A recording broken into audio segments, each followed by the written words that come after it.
As with any hero's journey, you will find many allies along the path.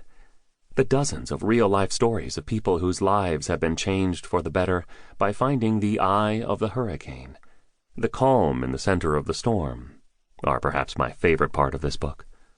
And while some of these stories may seem too good to be true, or even miraculous, that's more to do with the limits of our imagination than with any actual limitations on what's possible.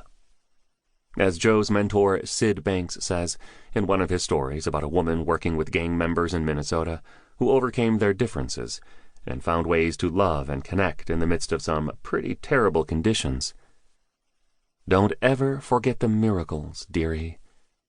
My fondest hope for you is that you allow this book to guide you all the way along the journey through to its inevitable end.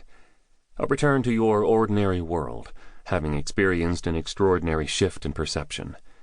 Nothing may have changed, yet everything will seem different. One of the many wonderful things about human beings is that when we see better, we do better. And the more of us who are doing better, the more we will all wake up to the beauty and possibility of the world. With all my love, Michael Neal, author of The Inside Out Revolution and The Space Within. Part 1. The Hurricane of Our New Normal. We are living in interesting times. Chapter 1. Living in the Hurricane. In the middle of difficulty lies opportunity. John Archibald Wheeler, describing what he termed Albert Einstein's 3 rules of work. As I write during these chaotic times, my heart goes out to people around the globe who are facing uncertainty and the fear of the unknown at present, as well as inevitable challenges in the future. Just yesterday, speaking to my editor on the phone, I could feel her angst as we discussed my book. I knew there were unprecedented wildfires burning in the western United States, so I asked how she was doing. "I'm a little freaked at the moment," she replied, as I look out my window at the skyline of San Francisco. "It's noon, but the sky is as black as the middle of the night. I need to find out what's happening." I could feel her fear. Millions of acres of forest, parks, towns, and cities were being engulfed by the worst wildfires in our history. Last night, the news was filled with one story after another of the destruction, record-breaking wildfires in the western states, growing numbers of dead from the COVID-19 pandemic, unfolding scandals and division in our presidential race, and the brand-new Living Planet report, which shows a massive reduction of animal communities on Earth, 84%, just since 1970.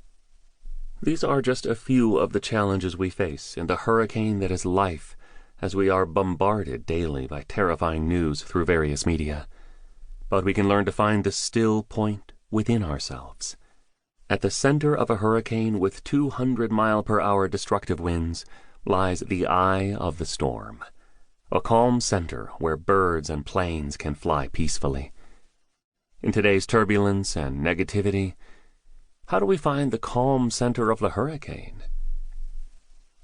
The eye is a region of mostly calm weather at the center of tropical cyclones. The eye of a storm is a roughly circular area, typically 30 to 65 kilometers, 19 to 40 miles in diameter. It is surrounded by the eye wall, a ring of towering thunderstorms, where the most severe weather and highest winds occur. The cyclone's lowest barometric pressure occurs in the eye, and can be as much as 15% lower than the pressure outside the storm. Wikipedia. Our minds are like hurricanes, often whirling around with growing insecurity and turmoil as we worry about how to make a living, raise our children, and adapt to the changes of our uncertain times. The wonderful thing is that we also have a still, calm center at the heart of our being, which is the source of our resilient mind. This part of us is a compass of wisdom that can guide us in moving through the unknown future and the challenges of our daily lives. Pilots will tell you that flying through the eye wall into the eye of the hurricane can be a rocky ride, but once within the center, they experience breathtaking peacefulness and beauty. So it is with us, as we discover the eye of our mind, that core of being which is full of love,